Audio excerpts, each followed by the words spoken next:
हे हाय दोस्तों। बात वही है ना, प्यार की। और ये केसेस मैं बहुत ज़्यादा सुन रहा हूँ कि लोगों के मम्मी पापा ब्लैकमेल करने लगते हैं कि यार अगर इससे शादी करी तो हम खुद को मार लेंगे, उससे शादी करी तो हम सुसाइड कमिट कर लेंगे, ये कर लेंगे, वो कर लेंगे। उससे किसी चीज़ का सोल्यूशन निकलेगा क्या कभी? और क्यों इतना जिए क्यों हैं, इतनी लाइफ यहाँ तक आए क्यों हैं?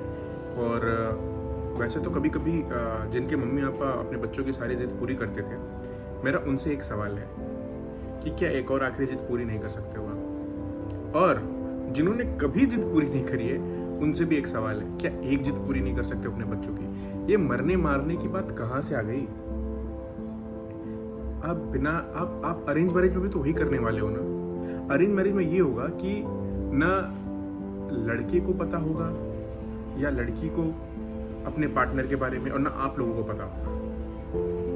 लव में ये तो होगा कम से कम कि आपके बच्चे को उसके पार्टनर के बारे में पता है। आप चूज क्या करोगे? गाड़ी लेने जाते हो, कुछ भी खरीदने जाते हो तो इतनी इंक्वायरी करते हो, ये ले वो ले, 50 लोगों से पूछते हो, टेस्ट ड्राइव लेते हो, ये करते हो।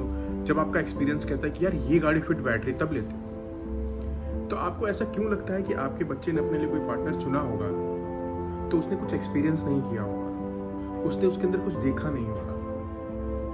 हाँ, बहुत से पेरेंट्स ये भी कहते हैं कि अरे हाँ, नया नया है, कुछ दिन में ये भी चला जाएगा, वो भी हो जाएगा।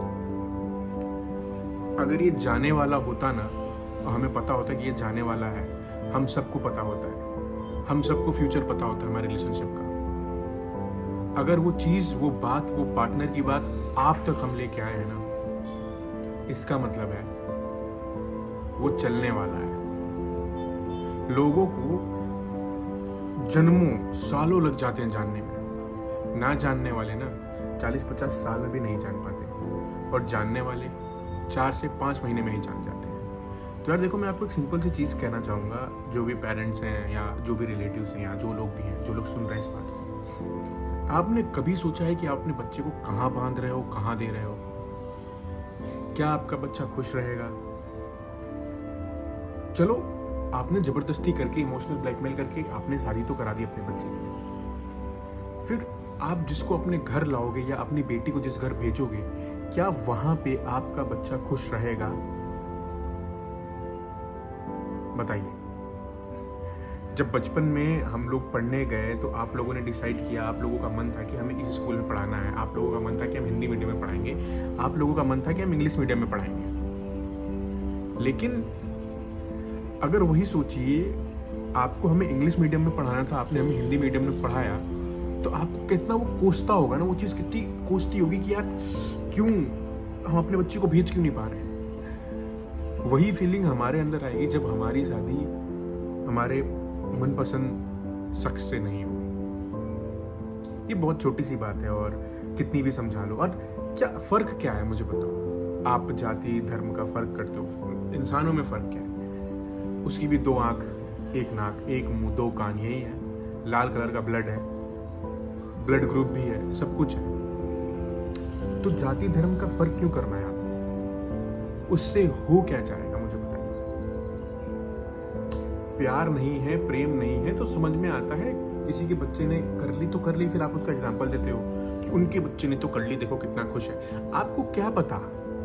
जैसे आप अपनी प्रॉब्लम्स बाहर शेयर करने से मना करते हो, वैसे ही वो भी, जो समाज के 4 बच्चों को आप देख रहे हो ना, जिन्होंने अरेंज मैरिज करी है, वो भी किसी न किसी प्रॉब्लम से गुजर रहे हैं, और वो आपको आके नहीं बताने वाले हैं।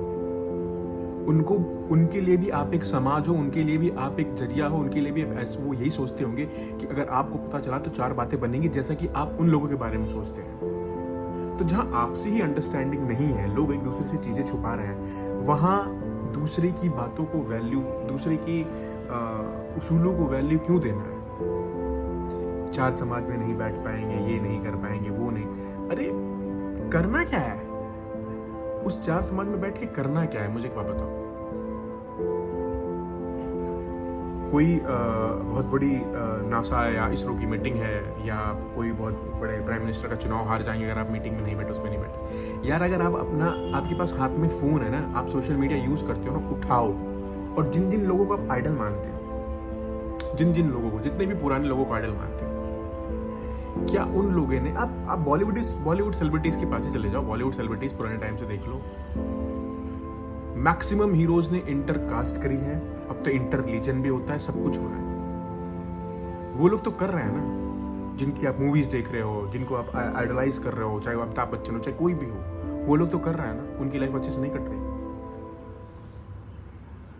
प्रेशर डाल के जानबूझ के कहीं और शादी करवा के उससे क्या हो जाएगा? आपके बच्चे ही घुट घुट के मरेंगे। आप एक दिन मरने की धमकी देते हो, वो पूरी जिंदगी घुट घुट के मरेंगे। अब चॉइस इज योर्स, आप लोगों की चॉइस है कि आप अपने बच्चों को मरने की धमकी दे के पूरी ज़िंदगी उसकी नरक करना चाहते हो, पूरी ज़िंदगी उसको ऐसे तड़पा तड़पा के मारना चाहते हो, पूरी ज़िंदगी उसे गिल्ट में रखना चाहते हो, पूरी ज़िंदगी वो ये बात का डरता रहे कहीं वो जिससे उसने शादी करी है कहीं वो उसे चीट ना कर दे, क्योंकि वो किसी और से प्यार करता था और उसकी शादी किसी और से हो गई। क्या इस डर में उसे रखना चाहते हो आप? चॉइस आपकी है। आपके घर में कलेश हो गए, आपके घर में चीज़ें खराब होंगी, तो सोचिए और अपने बच्चे से बैठ के बात करिए। और कोई भी डिसीजन लेने से पहले वो जिस पार्टनर के बारे में बोल रहा है या बोल रही है, उससे प्लीज़ एक बार मिलिए, फिर डिसीजन लीजिएगा। और एक बार मिलने से नहीं हो रहा तो कुछ टाइम साथ स्पेंड करिए, उसके बाद डिसीजन लीजिएगा। अगर आप लोग टाइम स्पेंड करके डिसीजन लेंगे ना और कोई वैलिड रीजन देंगे तो भी हम एक बार सोचेंगे। आप सोचिए फिलहाल।